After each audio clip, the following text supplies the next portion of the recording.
Hey everyone, thanks for tuning into the Critical Breakdown. Wanted to make sure you're fully aware. We're on Facebook. We got our website, the Critical Breakdown, and make sure you're leaving ratings and reviews for us on iTunes or whatever podcatcher you're listening on. It helps us out a lot. It's what keeps us going. It's how we know that we're doing the right stuff for you. And we'll read them on the air if they're good, if they're funny. So bring your A game, people. Got another good episode coming up here that you're really gonna like about the movie. And hey, thanks for listening. And here's Max.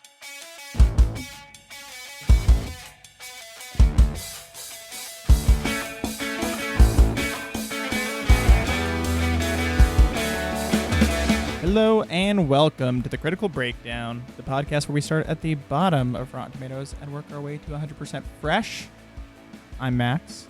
And I'm Scott, and today we're talking Cool Runnings. That's the one where Jamaica has a bobsled team now, right? Yeah, I'm on. That'll be my only one of the episode. Will it? No. That was a perfect time to say it again. Funny enough, the Jamaican Bobsled team made 4 straight Winter Olympics. So. Nice. Yeah. They just had in Sochi, they returned, and they called themselves Cool Runnings The Next Generation. That was a twos team. There's 4-man, obviously, and 2-man. Yeah. The 2-man teams have been more successful. Seems like a less overhead, kind of. Yeah. More. You can probably afford to train more, 2 is cheaper than 4. Unless it comes in bulk pricing. Coaches. Yeah. Yeah. Well, we'll get all into all the details of bobsled. Those are the details you'll get in this episode. Nah, man, I can talk. I can talk some Olympics with you. All right. Well, before we talk Olympics, what have you been watching? Well, I've been traveling a bunch, so I've been watching a lot of stuff. All right. Let's hear it. I'll go with what we'll probably have the least discussion on, which is Free Fire. Yeah. It's a Brie Larson, Cillian Murphy.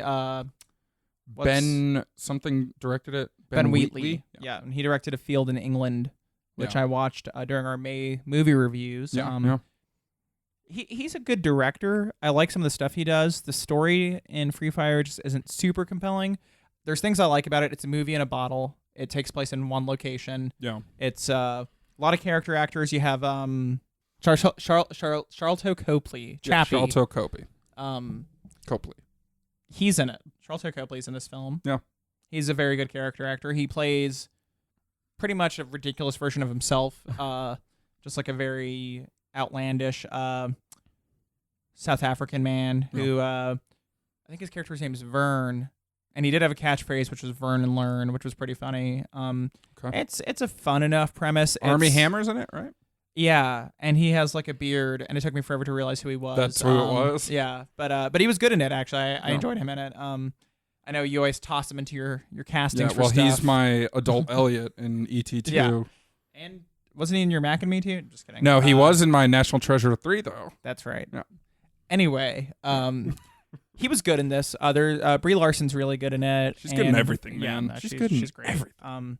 Charlton Copley, he was good. Pretty much. I mean, all the acting is pretty solid because it's simple performances. Yeah. Not super nuanced.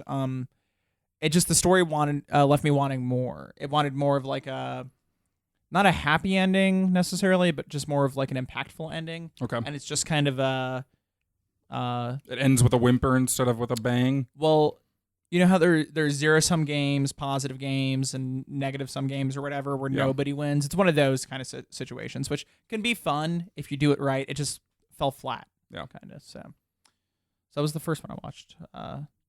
Why don't I take a step in here? Jump in. You know I'm a big Band of Brothers fan. Mm-hmm. Mm-hmm. I'd never watched The Pacific, though. It's a sister series. Yeah. And I wasn't feeling too good this weekend, so I was laying around at home, and I wanted to throw something on that if I wasn't listening too much, that's okay. So you went with the World War II drama? Yeah, so I went with The Pacific. But it really captivated me. This time, like I'd seen the first episode way back when I still had Netflix DVD rentals. I'd gotten the first like 2 episodes on one disc, and then I returned it and never got the next ones. Yeah. But because it never grabbed me, but this time it did, and it's very different than Band of Brothers. Band of Brothers is more character driven, and this is more about just like the chaos of the Pacific Theater and how gross it was. And the two theaters were crazy different. Yeah, they definitely were. And I feel like the Pacific Theater never got as much. It's hard to romanticize it compared to Europe. You know, like they're in Paris. Like that's a lot easier. But now I feel like we see more of it. Like with the last Flags of Our Fathers, I was gonna say the last decade or so, people Hacksaw have dipped Ridge, into it more. Yeah. I think since Iwo Jima. Ken Burns, The War, spent a good amount of time like discussing the Pacific, it kind of adds to the more public knowledge. And I mean, the body toll is higher in the Pacific, way higher. Yeah, no, it's a crazy war, man. I don't even know if you count wasn't there like genocide in China, Japanese people, or Japanese soldiers there. There's a lot of stuff that Japanese soldiers did to the Chinese. There's just a lot of atrocities in that side of the world. I mean, the whole world during that period. But on that side, it kind of gets overlooked, like you said, because we focus more on the Western side of things. But that was a messy conflict. I've been meaning to watch. I've never actually seen Band of Brothers. I recommend Band of Brothers first. I started watching it again after the Pacific. It's so good. But the Pacific's good too, so give that a shot. Yeah. If you watch an episode of one, you're like, maybe watch the other. It's different. They're on my forever to watch list. I just know that when I start, I won't stop. Yeah, it's one that you wanna. Yeah. It's like it's very bingeable in that. Yeah. Maybe I'll do that my next trip. Oh. If you can download them, I will. They're on Amazon Prime. Both series. Speaking of, did you watch anything else on Amazon Prime? I did. Whoa. I watched Miss Sloane. Miss Sloane, that came out last year. Yeah, I'd read about half the screenplay because you can find screenplays just like out there, and I just wanted to read some because I was like, man, if it's a good like political thriller, that might be fun to read or watch. And it was an alright screenplay. Didn't really like super grab me. I liked some stylistic parts of it. But what's the story here? Is she a lobbyist? Yeah, she's a lobbyist who gets put on like a congressional hearing, like a trial kind of, for I guess corruption. Okay. And it's just kind of her story as a lobbyist who goes up against they never say it's the NRA, but it's the NRA, basically. And before that, she'd always been more to the Republican / like free market side of lobbying. And just kind of like on more right-winger points, basically. Sure. And then the NRA comes in and is like, we want to hire you because you're the best lobbyist. And she's like, I'm quitting and joining another firm. And so it's kind of like a Jerry Maguire moment, which they call out. Somebody said, is this effing Jerry Maguire? In the movie? Yeah. That's funny. And so, I mean, there's parts of it that are charming. There's parts of it that are just way too on the nose. Yeah. And regardless, she's... I mean, Jessica Chastain's just like a great actress. So and it's a vehicle for her. Yeah, like the movie literally exists completely on her shoulders. And I mean, she does a good job to move the story forward. John Lithgow's in it. He's a minor role. He's fine in it. Then you have I want to say it might be Caesar Flickerman from The Hunger Games. I'm pulling this right out of my head. I always forget his name. Stanley Tucci? I feel like Stanley Tucci might be in it, but it might also be Mark Strong. And I know that sounds strange. Yeah. But if they both have shaved heads, you can confuse them. Yeah. I might be wrong completely, so I'm going to look it up real quick. It was very early when I was watching Kevin it. James. Yeah, it's Mark Strong. Okay. Then you have Gugu Mbatha-Raw. Yeah, she's one of my favorites. Yeah, she's good. And Alison Pill. Wow. Who I felt both were kind of underused to their talents, but they were good for the moments they were in. They just didn't have enough moments. Gugu Mbatha-Raw definitely had more moments, but I kind of just wanted more from her character. So, but Jessica Chastain was very good. We pulled up the we pulled up the cast list, and her character was Esma Manchurian. Yeah, I thought it was, when I just read it, I thought it was Manchurian, and that's what everyone calls her that constantly in the movie, and she constantly corrects them. Oh. Well, maybe I'd like it then. Yeah, there you go. I'm living it already. Yeah. Scott, did you watch anything else? I did. I watched this weekend's blockbuster release, Thor Ragnarok. I guess it'll be 2 weekends ago when this comes out. But this will be a short bit because I haven't seen it yet, so you can't Thor Ragnarok. Spoil it. Yeah, so no spoilers, but it was good. It's interesting. It doesn't really impact the all the Infinity War setup they've been going with. This kind of stands on its own, and it feels very much like a Taika Waititi, which that's fine. Yeah, it's great actually. So the dialogue's on point. I heard it's definitely like the funniest, along with like Guardians type of stuff. I thought it was funnier than the Guardians movies, but all the Marvel movies now have like humor in them. So no, it was good. It was cool. I enjoyed it. Anyways, see Thor Ragnarok. It's the best of the Thor movies, but the bar's pretty low. I always thought the Thor movies were like the worst of the Marvel ones. I mean, there's things I like about them. The second one did kind of suck, but Yeah, the second one is, in my opinion, the worst Marvel movie. it was like, for every time it did something cool, it did something dumb. Yeah. Like, I remember liking the breakout scene where they leave Asgard in the Dark World, where he breaks out like Loki. Yeah. Like, that was fun, and I remember thinking Kat Dennings is fun because she's always fun in movies. Yeah. And You don't see her that much anymore, do you? she's been doing that TV show that just Two Broke ended. Girls. But no, it just, all the stuff with him and Natalie Portman were just, it's always boring. The first one had fun moments, but definitely I could see this one being the cream of the crop, like legitimately fun and good. So I'll catch it soon. Yeah, I'd give it like an 8 out of 10. You know? Nice. An 81 out of 100. A 4 out of 5? 4.1 out of 5. No, 4 out of 5. You're right. Sorry. Okay. A B plus. A B. You watch anything else? Yes. Funny you should ask. Yeah. I'm a funny guy. As I was departing on my trip. This already sounds so dramatic. Can you put some like I don't know, some dramatic music in the background for this? I'm tempted to press my Seinfeld button again. As I departed for my trip, I watched Arrival. Arrival? Woo! If you remember, Scott, that was your number one in our top 5 alien contact invasion films list. Oh, I remember. Yeah. No, you've been hounding me to watch it for a while, as well as a couple other people I know who like it a lot. And I like all the talents involved. And I was like... Let's just get a hot take here. Jeremy Renner, good or bad? In life now, in general. I'm not going to say good or bad. I'm going to go with he's fine. That's a good, guys. All right, I realize it's just I don't like him as Hawkeye when I first saw him because he was just boring. Yeah. But then, which one was it? I liked him more as further in the series they go, even though Age of Ultron? Yeah. I like him less. Well, no, I like him more as much as I like the Marvel Avengers films less. Yeah, they're like crossing paths. Yeah, it's like the quality of the movie goes down for me, but the quality of Hawkeye goes up, which is strange, and I can't explain it. And I mean, you got to think it's not even that much, either way. No, it's enough. It's enough where it's noticeable. So. Okay. But back to Arrival. Arrival. That was good. It was fun. I enjoyed it. Fun. Yeah. No, it's a fun movie because I like these kind of movies. Yeah. Like I said before, the electrifying feel. Yeah. It's I think it's the least heavy Villeneuve movie for me. Villeneuve movie for me. So this would be comparing to Blade Runner and Prisoners. Yeah. Have you seen and Enemy? Sicario. And Sicario. Yeah. I would agree with that. So I'm not saying it's lighthearted. No. But it's not like a depressing watch, even though there's something majorly sad in the film. Yeah. It's easy to come to grips with because the main character comes to grips with it as the story progresses, as she uncovers kind of what's going on. It's like Independence Day, except they build a sense of dread throughout the beginning, and there's paranoia throughout, and that's more interesting to me. A cheap shot and say it's like Independence Day, but good. I could have, but you did it for me. Yeah. I know it floated past her brain at one point there. Yeah. But no, I mean it's a well done movie. I mean it hits all the spots, all the points it needs to. Yeah. For me, it didn't feel as much like a twist, but yeah, I was both really tired and really aware when I was watching it, Yeah. and so it was just And you didn't know anything about I don't think I had spoiled it for you. No, somebody had given me a spoiler that wasn't right.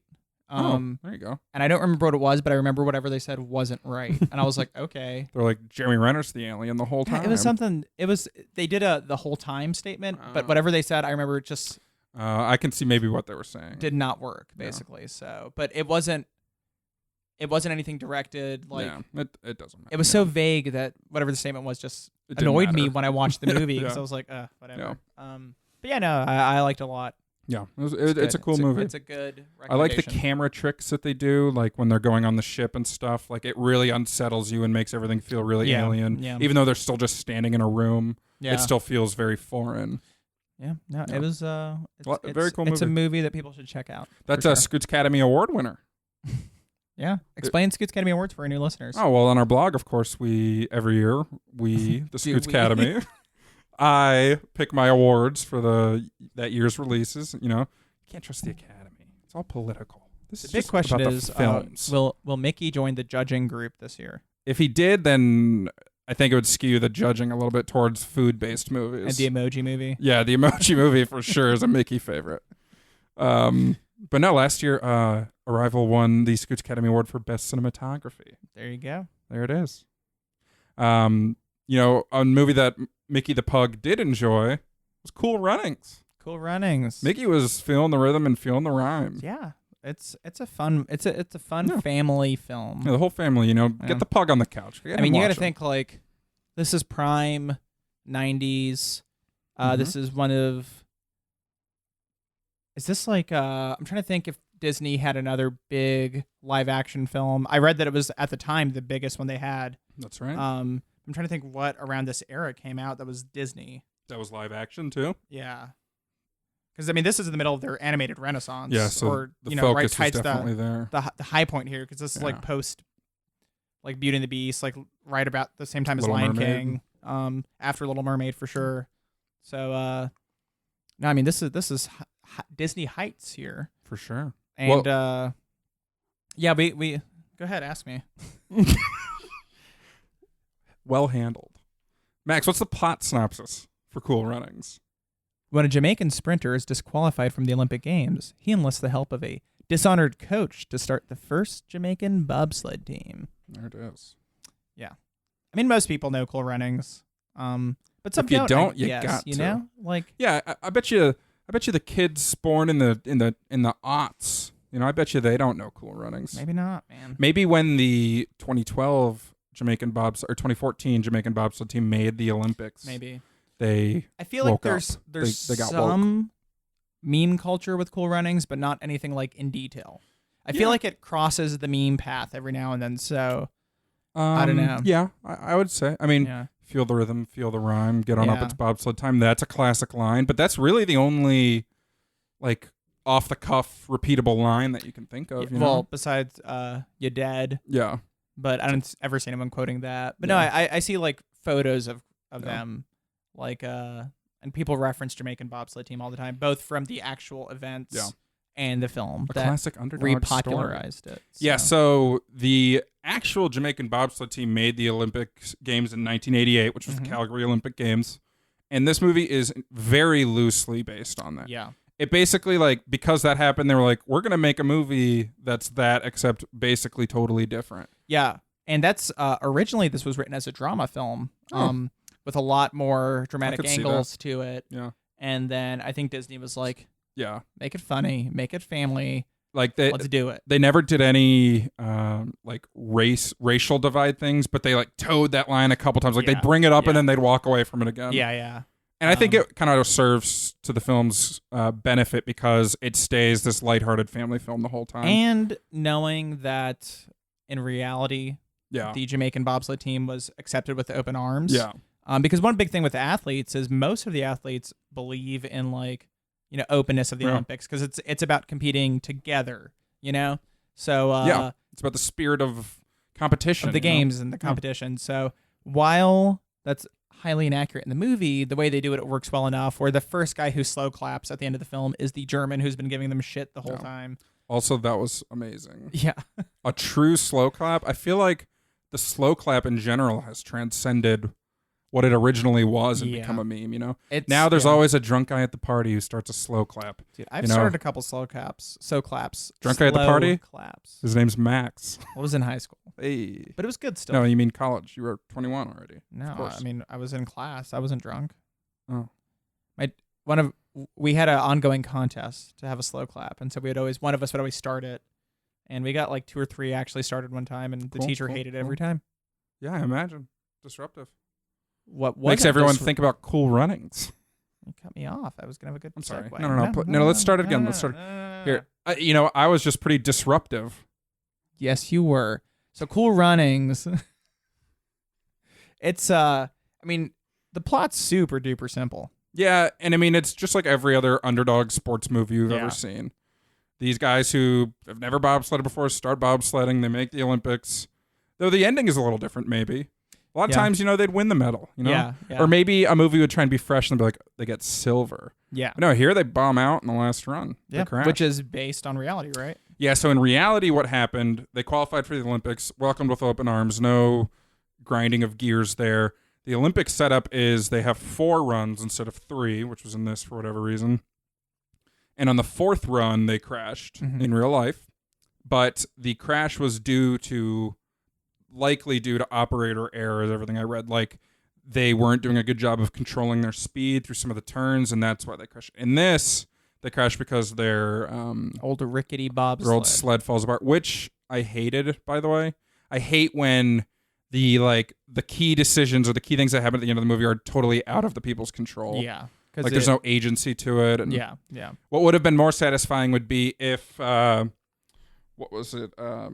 Darius, was that the main character's name? Derek, something like that. Yeah. If he was trying, because they showed him studying all the turns throughout. Maybe he messed up one of the turns and then they crashed and all that. And it'd be like, hey, it's still okay. You guys fulfilled your dream. You did your best and all that. But the fact that the sled just falls apart, it just wipes all the satisfaction out of it. He was the guy still pulling the rope though that was rubbing against that bolt. Yeah, but he couldn't have known that it was falling apart. I agree. So. But I'm saying that there is the tiniest bit of user error there, but there's not enough for it to be accountable on one character. Yeah, I would agree with that. But maybe if they had put weights in the front. Well, yes. So one of the storylines is about Coach John Candy. Yeah. Irv. Yeah. Who was an Olympic bobsledder for the U.S. and he'd already won a couple gold medals, and then, I don't know, was it the 72 Olympics or something? Yeah. They caught him, quote-unquote, cheating by putting extra weight in the front of the sled to go faster. Yeah. In real life, though, that's not cheating. That's called winning. Well, they often do that to balance the weight. Yeah. It's just standard practice. Bobsleds, you're literally a missile going down ice. You need to be weighed down. Yeah. It's actually more dangerous to be too light. Yeah. Because you'll do and things then like you'll start flopping around. Yeah. I wonder, because we were reading a little bit about bobsledding before this, and I wonder if, because they said people put extra weight in and stuff, I wonder if there's a standard weight that your sled has to be or something, so it's all equal for everyone or something. Yeah. I don't know. Maybe. That would make sense. There might be a range of weight or something. Yeah. But you got to think people weigh different amounts. Yeah. You can't have every athlete weighing the same, so it's really hard to when you have a really balance light crew, you get extra sandbags or whatever. Yeah, exactly. I don't think you'd do sandbags. Probably metal weights. Yeah, it'd be weird if you had them on the side and you just had to release them at points. This actually did remind me. Irv's story reminded me of a story from my youth in the Pinewood Derby, which was the little wood block cars. Mm-hmm. We made a very simple car in the Tennant household. It was maroon with a blue 3 on it. I wanted him to be number 3 because Allen Iverson was number 3. I was maybe 10, maybe. This was with the Cub Scouts of America. We get to the Pinewood Derby at our local church, I believe, or maybe at the local Jewish Community Center. And everybody else has these intricate, crazy Pinewood cars. Someone made one that was modeled after the Titanic. Yeah, it was insane. Was that your sister? No, but I don't want to... Sarah, you can correct me on this if needed, but I think you had a crush on that person, if I remember correctly. I don't remember his name, though, so the whole story's kind of useless. But we get there, and my dad noticed everyone's got weights on their cars. So then we taped a key to the underside of my simple little car, and I made it to the semifinals. Nice. But I don't know if it was cheating or not, we didn't see people with actual weights, but everyone's were heavier, so we put a key on ours. Just a key? These are real little. Could you say it was the key to your success? Yeah, though it probably was. Yeah, I think it was. Because the weight helps, as Irv saw. Anyways. Yeah, I mean, that's the way races run. Sometimes you add some extra weight. Does this make you John Candy? This makes me John Candy for sure. Nice. John Turteltaub directed this. Director of National Treasure. Yeah. So welcome to the Pantheon, Johnny. Yeah, that's though we've done a few double dips now. Yeah. So. Yeah. But yeah, his. Do you think this is your favorite movie of his? I think I like. Solid. I think I like the National Treasure movies more, but I don't think they're better. Yeah. as far as filmmaking goes, this is definitely the best that we've seen of his work, probably. Yeah. I mean, it's pretty straightforward, like I said. Yeah. Sometimes simpler is better, especially with like a family movie. Sometimes less is more. Yeah. You know? So I like mean, this movie is 98 minutes. Perfect. Yeah. Doesn't need any more. And sometimes I felt it was a little bit oversimplistic. There could have been some more nuance. The characters are all pretty flat. Yeah, I mean, I was trying to think of what maybe like one more layer of conflict that they could add. But I can't think of anything that wouldn't feel too forced. Now, I mean, conflict between them, they do resolve it. Like Yul Brynner befriends everyone. He had a hard time making friends. The goofy rich kid who messed everyone up learns to become a man and stand up for himself to his father and to bullies. Dougie Doug has fun. Sanka. Yeah. Sanka has fun. Can I ask you something real quick? Sure. So the four sledders, there are 3 sprinters who are trying to make the Olympics and then tripped and fell in the qualifier. And then it's Sanka, who's like a champion of push cart. Yeah. I do not understand the sport of push cart. Why were the kids hanging onto the hoods of the push carts? For weight, maybe, but why put a child there? He gets in a terrible wreck at the start. That kid probably would have died at the speed they were going if this wasn't Disney. Yeah, we'll have to look up I didn't get it. pushcart economics after this because, man, I got nothing for you. But, like, why? Like, I thought maybe they'd start, like, hitting each other or stuff. The kids would, to, like, keep the cars away from Is this Fury Road or something? road rage. He's like, witness me, man. There's a matchup I want. But that didn't make any sense to me, man. No. I mean, you got to think with a kid's film, sometimes you just have things in there. That might be real. I don't know. It might be. But you got to imagine, little Timmy, he's going to go down the street and he's going to say, hey, Harry, let's go push cart. And he's going to hang on the front, and they're going to go down a hill. He's going to tumble off, and he's going to get hit by an Explorer, a Ford Explorer. Will the little Scotty Tennant do that? No. There you go. Little Scotty Tennant was too afraid to do anything. No, it's the characters don't exactly develop. Like, even that relationship you were talking about, there's the one, like, real gruff big guy. He warms up. You see him with Junior a lot. Yeah. What was the thing they were saying? Like I am pride, I am strong. I think that's the Jamaica words or something. Oh, okay. I think that's what it is. Yeah. It's like their motto. Yeah. It's based off it, at least. Yeah. I want to say. Yeah. So it's kind of like them doing kind of a cool pride thing, Jamaican pride. Yeah. But no, he's teaching. There was another good Jamaican pride moment too, where after their first heat they did terrible. Yeah. And the whole time, like, the leader is trying to emulate the Swiss team. The Swiss team is like the top of the line. Dry. Yeah, and I actually read that the Swiss won the gold in Calgary. So, that makes sense. Yeah. Which was obviously before the movie, but so they were speaking. It's not Swiss that they speak, is it? Is Swiss a language? French? No. German? No. Swiss. Let's go with Swiss. Swiss. So they were speaking Swiss. So they tried to do. I don't think it's right either. Maybe it's swish. Let's go with that. Yeah, swish. So they were speaking swish the whole time, and he was emulating everything they were doing, the pushing and everything, and they were bad and they were loose. And then Irv, after the race, he's furious. He's like, I can give you all the tools, but you have to motivate yourself. You have to stay loose. You have to figure that I can't do that. And so then Sanka is like, you were doing all this Swiss stuff. It got us on edge, man. We need to be us. So then they get in there again for the second heat, and they do the feel the rhythm, feel the rhyme, get on up, it's bobsled time, and they kill it. Kill it. Yeah.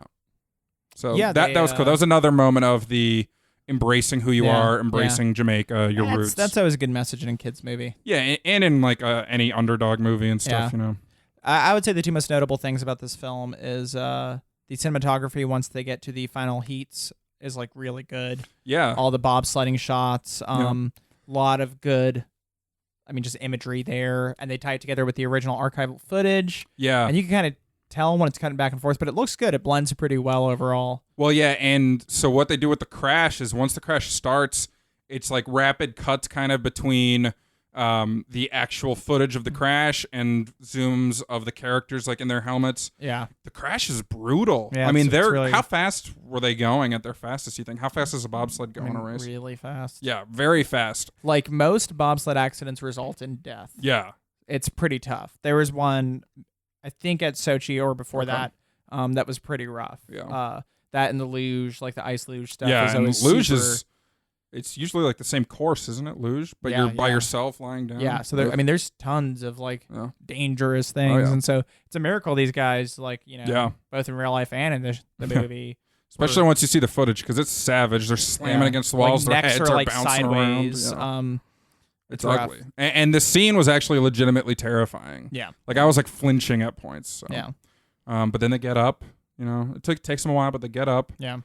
And they say, you know what? No, we just got to finish this race. It cuts back to the conversation he had with Irv about are you playing for gold or are you playing like to play basically, and the big point there was like once you get concerned with gold only, you're not winning, you're just existing. It's like when you're Irv, you cheated to try and win. Yeah, that's not who you are, and you lose sight of who you actually are when all it's about is winning. Yeah. So then, great moment though. They get up, they pick up the sled, carry it over. The slow clap from the German. You see Junior's father. Yeah. Pull open his shirt. Everyone's that wearing was amazing. cool running shirts. So it's good stuff, man. The Junior plot line is like he's from a rich family. Yeah. His dad wants him to work at like a brokerage firm, whatever that really is, in Miami. But instead, he sells his car for the bobsled team and stuff. His dad tried to take him away, and he wouldn't go.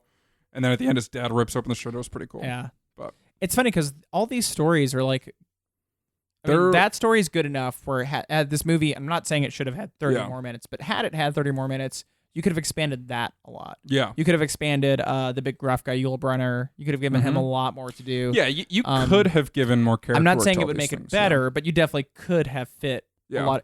Irv, I feel like needed a little bit more. Mm-hmm. He definitely did. In the last half hour of the movie, he's hardly relevant. Like once they get into the Olympics, all they do is they race. It's actually pretty quick once they get into the Olympics. Yeah. And then they crash, and like then it's the cool moment where they walk the sled through the finish line. Like, but up until that, it's like, wow, this is flying. I guess his big plot moment was to, talk to his athletes and be like, don't be like me, be better. Yeah. But it just wasn't super satisfying. No, they could have done something more with it. I do like that every time they showed a picture of him when he was younger and then cut to him, everyone would make a comment of how like disgusting he what looked in happened to you? But that part added a lot because he obviously is living with a lot of pain, like mental anguish over what he did. So it actually played well with it. But you have someone like John Candy who can deliver that in a funny way without it being sad. Yeah. So... Yeah, you mentioned the cinematography. I actually thought throughout the cinematography was really good, and at the start they must have done some type of color grading or something in the scenes in Jamaica because they were very like orange hued. Yeah, they probably used just more like tinted lenses and stuff like that. But it actually looked cool. I thought. Yeah, I think this was at the start of digital editing. Would have been around this time, so I'm not sure. 93, October 93. Yeah, I'm not sure how much they would have done like. Afterwards, like tinting wise, but they could have. I mean, you can still do the processes that definitely existed. Yeah, but actually, that's a good point. I didn't even think to look that up. Yeah. But no, it had like a more warm feel than the Winter Olympics had a cool feel. So, and the two areas that they are obviously very different, and that's a big point of the movie too. How cold they were. One line I think that Irv has right when they get to Calgary and they're all complaining about how cold it is. He says, "It's not the heat that'll get you; it's the humidity."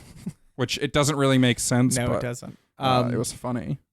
Sometimes that's all that matters. The bar scene where they get into a fight. That was a weird scene. Do you see many like Texan saloons in Calgary? That was my question. Like, is Calgary like that? I don't know. I mean, Calgary's a big city, so you could probably find one in there. Yeah, there's definitely like a saloon in every city. Every city has a saloon. I'm just throwing that out there. Hot takes. Wow. I think that's like the least hot take ever made. I don't know. That's sizzling. I sort of have a relevant story though. When I was in Canada for work a couple of years ago, I was in Brampton. Mm-hmm. No. Yeah, it was right outside Toronto. And right next to my hotel, there was like a restaurant called the Montana Grill, and I went and ate there, and everything was like themed like Montana. Yeah. The only reason I remember is because I paid, and for some reason I still get emails from them to this day about deals and stuff. Why would you decorate a restaurant like Montana? I don't know, man. I mean, it was like the Badlands. Was it like the Badlands? I don't think so. I wasn't that's afraid. Montana. All right. That's our show. Now we got more. How about box office numbers? Oh yeah, we got a lot more. Oh yeah, we do. I wouldn't say we got a lot more, but No, we don't have a lot more. It opened at 7.1 million, third place on October 1st of 1993. Yeah. Have you ever seen the movie Malice? No. Well, it won the weekend. No, I've never even heard of Malice. It's written by Aaron Sorkin. Cool, man. We might have to check that one out. Oh, it's 59%. No, we're not going to check it out. We'll I'll watch forget the about trailer it after this episode. But it also opened the same weekend, and Malice won the weekend. Mm. The total domestic run, though, was 68.9 million. And I think it brought in another 80 or so worldwide. Yeah, I see how this is. On a $14 million budget? That ain't bad. Oh, that's good. That's So, good. That's easy money. And as you mentioned, it was at the time the highest grossing live action Disney film. What do you think it is now? Does Jungle Book count? Oh, Beauty and the Beast. It's probably Beauty and the Beast. One of those, yeah. I think Beauty and the Beast is the number one of the year so far. Jeez. So we'll go with that. Or do you count all the Marvel movies too? No, it has to be live action Disney. Okay. Like not Disney Marvel, Disney. Okay. Oh.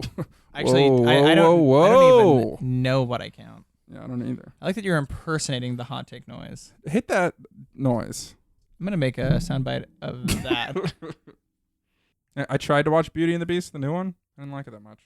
I stopped watching. That Cool was Runnings is on, better. the Amazon Prime. It's on Netflix. Or Netflix downloadables, and I just kept scrolling. Yeah. There's some actors were considered for this movie. Yeah.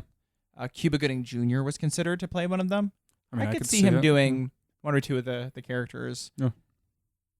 Cuba is so specific now that like I couldn't see him with knowing who he is, but not knowing who he is in 1993. I could see him doing it. Yeah, as an unknown. Yeah, for sure. Jeffrey Wright. Oh yeah, this one's confusing. Yeah, because now he's kind of landed that dork role, like the coder.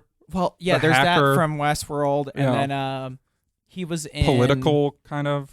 Well, he plays like a CIA agent in the James Bond series. Yeah, and I think of him between those two roles, like either kind of like your tough, but kind of nerdy guy, or you're just nerdy guy. Yeah. So I could. It's hard to picture him as like a sprinter turned bobsledder. Yeah, exactly. So I can't picture him without his glasses for one. No, and a beard. Yeah. Like that's just how I imagine him. Yeah. And your last one was Eric LaSalle, who you might know from ER. Yeah, Eric LaSalle from Coming ER. to America. Yeah, he's Coming to America. Oh, you might know him from Logan. Yeah. The farmer. Oh, yeah, okay. I actually know who you're talking about now. I didn't know the other ones. I know I'd get to a real one. I memorized 3, so I could mention them. Save that one for last. Yeah. You guys hear the difference between a Scott see. and a Scott yeah? Oh, yeah. Okay. Let's not get too meta.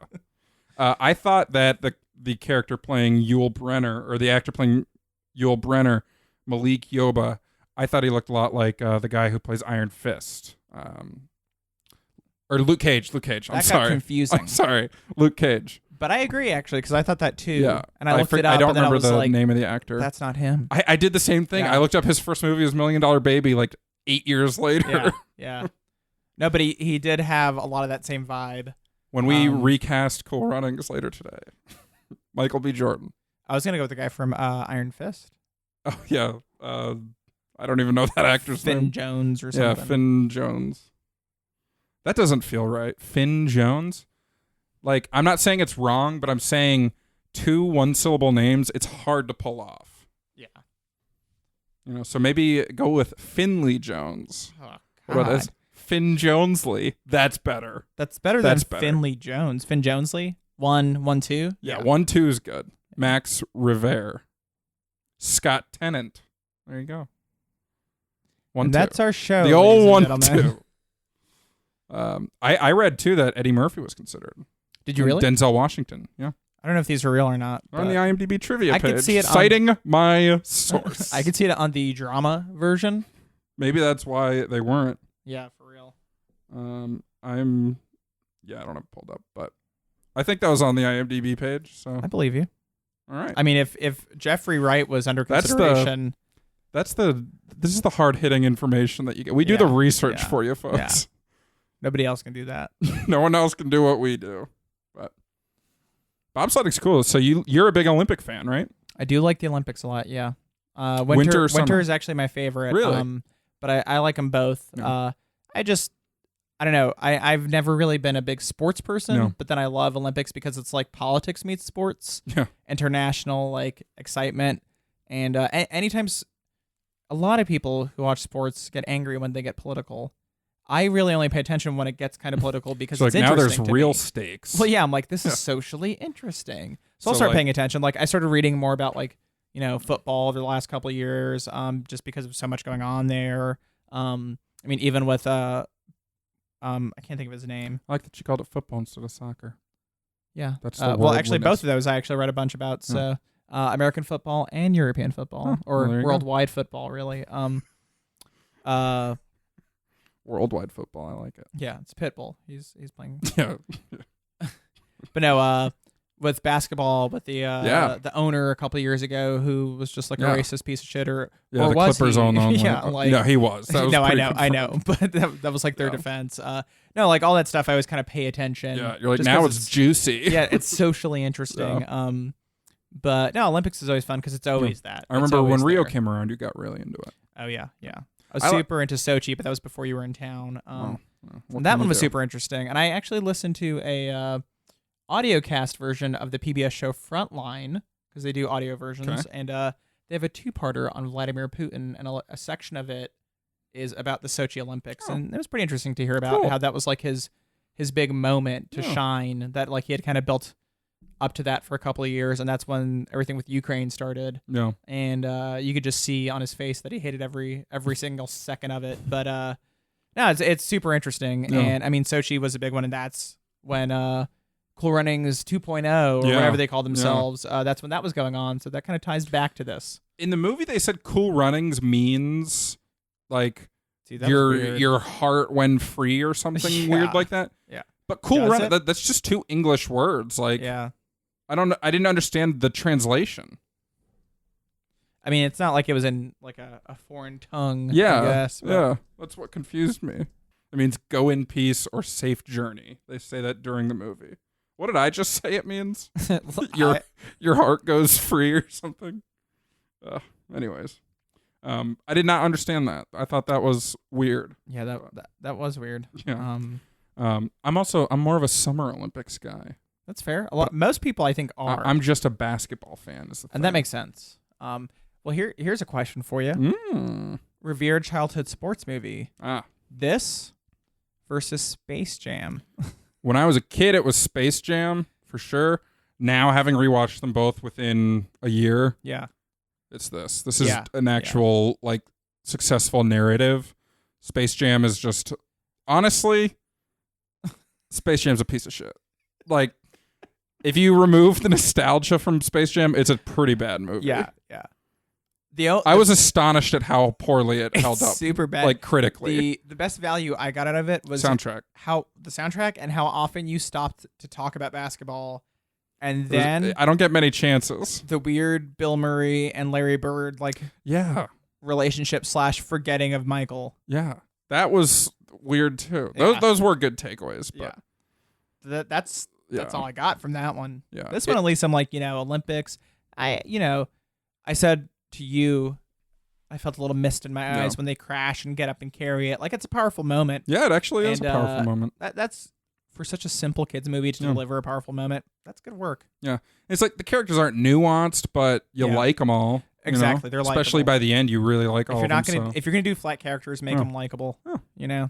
And also have that Hans Zimmer score that we haven't mentioned yet. Yeah, I was gonna bring it up. Inexplicably, Hans Zimmer does the score on this. It was nuts. How many movies had he done before this? I don't know. He did good. Yeah, it was fine. I mean, it sounded like Jamaica. Yeah, the big thing with the score, especially when you're like a nobody, Yeah. you don't want people to notice it until it's like a dramatic moment, and it's good Mm-hmm. to like have music there. Yeah. And this movie does that. So But just the fact that it said like music by Hans Zimmer, I was like, for what us the now, hell? Like, it's like with Showalter, where Showalter shows up in Signs. It's hilarious to me now. When I first saw Signs in theater, it was nothing. Yeah. I was like, I know that guy. Yeah. And that was it. Yeah. So. It was, the Hans Zimmer thing was a weird little touch. And then, like, I feel like when they wreck that it's like pretty silent except for the sound effects. Yep. So like music builds up to it and then it cuts off. And when they lift up, it's both regular dramatic like orchestral music, but then they have the Jamaican feel in it still. Yeah. It actually was good. So there you go. I would have liked one more scene of them back in Jamaica afterward. As heroes. Yeah. The movie ends pretty suddenly. They cross the finish line. There's some hugs. Words on the screen. Credits. The credits also were only like 2 minutes long. Hey. Because I was putting my shoes on to come on over here. Yeah. And the credits ended and I was like, oh, wow. So those were the days, right? Only through one shoe. Yeah. Now you gotta, you go post-credit scene. Post-credit scene.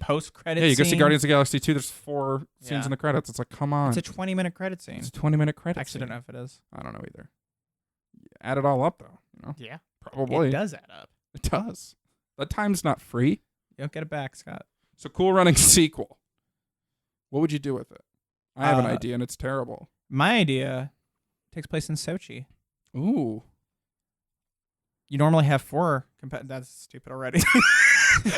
I love it so far. You normally have 4. Yeah.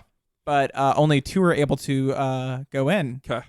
The other 2 have to go on an espionage mission to Ukraine. Okay. Yeah. So it's more of a spy thriller. It's a spy thriller meets Olympic hero story. A classic Olympic spy thriller. Like Munich. Ooh, we should watch that soon. Yeah. What about you? What do you got? Okay, so some of the characters in this movie are East Germany, and they made a point of showing the USSR stuff everywhere. So this is before the fall, Yeah. Let's go. Now we're, they made the 94, 98 Olympics, maybe 94. We have reunited Germany. Yeah. Is that? Yeah, okay, we have. Okay. That was an affirmative. Yeah. So now they're back at the Olympics, Uh-huh. The German team is going to be real dickish. By the Where was 94? Was that Lillehammer? Sure. Yeah. Or was that Nagano? Sure. I feel like it's important to the story. It's not. But let's look it up. Lillehammer. Yeah. Anyways, okay, so we're at Lillehammer, all right? The German team is reunited. Some members from that mean East German team who really warmed up to the Jamaicans, some new guys. The Jamaicans get to the Olympics, they're like, hey, everybody, and they're like, oh, hey, East German guy, like, we're cool. He walks up to, like, dap him up, give him a hug, and then one of the new West Germans comes in, he's like, no, like, very competitive and stuff. And then they sabotage their sled. The West German does. The East German guy's like, oh, I really like these guys. They really showed their stuff last time. Yeah. But my team, It sounds more like a German story. Well, it's not, though. So another thing do that's they going to put weights in the back of the bobsled? Well, I was thinking that your main character there, played by Leon, the actor doesn't have a last name. Leon was the actor's name. Okay. Leon, his character, puts weights in the front just like Irv did because he really gets that taste for winning. He wants to win this time. He says, this time I'm not going back home without a medal. So he both gets caught cheating and their sled was sabotaged. There's a lot going on here, man. When he gets thrown into Olympic jail, can he be in there with Tanya Harding? Ooh, yeah. That could be cool. Played by Margot Robbie. Yeah. Olympic Cinematic Universe. There's an idea right there. And then my Sochi story can take place too. It could be to uncover the truth about the Jamaican bobsled team in 94. Yeah. In Ukraine. Cold runnings. All right. Cold runnings. Ooh. When the blood runs cool. Run. Yeah. It's your tagline. You're welcome. That's I think that's all she wrote, right? Yeah. Watch Cool Runnings, folks. It's good. It's a good fine. sports movie. Yeah, it's not long. No, it's not. It's short. It's a good watch, man. You can watch it fast. You can watch it before bedtime. Yeah, you could. You really could. Yeah. What position on the sled would you be? Would you be the brakes? Would you be the driver? Would you be front middle or rear middle? I'd probably be front middle. You think so? Yeah. State your case. Well, who's my teammates? Because I think that matters. Okay. Well, how about this? You fill a sled right here. Okay. I would like to be on your team. Yeah, for sure. And I'll let you pick where I am. You're gonna be back middle, but only because you're taller than me. It's called rear middle. Rear middle. Are you even a bobsledder? You'll be rear middle. Okay. And he said that has to be, Yeah, like that's like where you're that was the big guy. Yeah, you're the Brenner. So you'll be I'm my a classic Brenner. Brenner. Let's see. So you're front middle still in this case? Yeah. Okay. Yeah. We could have. So you put like. I'll put Jody as the brakes. Okay. And then And now this is the brains of the operation. I'm actually gonna put former guest Josh, my cousin, as the driver. Really? Yeah. Interesting. Yeah. Okay. I think that team could medal. He was our driver when we went whitewater rafting. Okay. That's why. So I know Okay. he has There it is. experience steering Yeah. a ship full of people. So I also have experience with Josh driving. New Year's Eve, we drove from Greenville to Charlotte. He was the driver. He did great. party van. Party van. Yeah. He was awesome. So Josh, he you're a has- great driver. yeah. You're our captain. So he'll be our bobsled team. Yeah. I think it's gonna be the Puerto Rican team now. So you got to be ready for that. All right. Well, dual citizenship in the works. Natural. All right. Well, we'll end on that. Check us out in where's the next Olympics? London? No, we just did that. South Korea. South Korea. Next winter. It's coming up. Seoul? I think so. Yeah. Okay. That's like the only city in South Korea, right? Yeah, but I feel like the Winter Olympics, they'll go to weird places. Lillehammer, that's not a big place, is it? Lake Placid, WTF, It's usually man. the wintry places. Yeah, it's Pyeongchang. I'm sorry. Yeah, it's Pyeongchang. Pyeongchang. Pyeongchang. It's not Seoul. There's 2 cities in South Korea. Yeah, there's 2 now officially. We can declare it now. Yeah. All right. Max, where can the good people find us? You can find us convincing a bunch of kids to ride our push carts down the hill. Or you can find us at thecriticalbreakdown.com and on Twitter at BreakdownCast. Yeah. We're on Facebook. Ooh, yeah. We're on MySpace. We're not on MySpace. We should be on MySpace. They're back, man. We're back Thursday. You can find me slow clapping anybody who wins or loses as long as they do it with grace. Or you can find me on Twitter at Max Rivera Film. Yep. You can find me denying a group of upstart Olympic hopefuls their chance at starting a bobsled team for fear of national embarrassment. Or you can find me at breakdown_Scott on Instagram. Shoot us an email at thecriticalbreakdownpodcast@gmail.com. Am I Easy. crazy?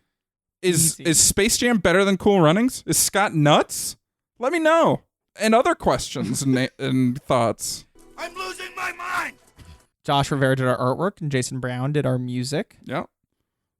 Wally's the podcast breaks. We're the podcast middle. We're the podcast bobsled team. Eee. We're the pod sled team. Ooh. Next week on the Critical Breakdown. Are you watching closely? Abracadabra. We're watching The Prestige, rated 76% on Rotten Tomatoes. It's magic.